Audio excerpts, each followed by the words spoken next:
ከዛ ቤት ደሞ ጠፍቼ ስወጣ የት ገባለሁ መሰለ ሼክ ነው ሚሊየነር ነው ከሳውዲ ነው ወደ ዱባይ የሚመጣው ኢንጆይ ለማድረግ ነው ኢንጆይ ለማድረግ ብቻ ነው የሞሮኮና የራሻ ሴት ብቻ ነው የሚገባው ቤት ውስጥ ታላላቅ ሰዎች ይመጣሉ የዛ የምድሪቷ ታላላቅ ከተለያየ ቦታ ይመጣሉ እኔ ምግብ ሰራለሁ መጠጥ አቀርባለሁ ቢጃማ ሰጣቸዋለሁ እነሱ እንደፈለጉ ይሆናሉ ውስጥ እንደፈለጉ ከዛም በዛ መሃል ነው ከኔ አንድ የምትሰራ ልጅ እንዲ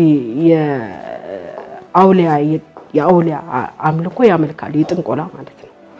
እኛ ሀገር እንዳለው ማለት ነው ከዛን ጓደኛዋ ስትመጣ ልጠይቃ ስትመጣ እኔን ስታይ ሰገደች ምንድነው ሰ አንቺ ላይ ያለው ይሰገድለታል አንቺ አላወቅሽው ታላቅ ነገር በውስጥሽ አለ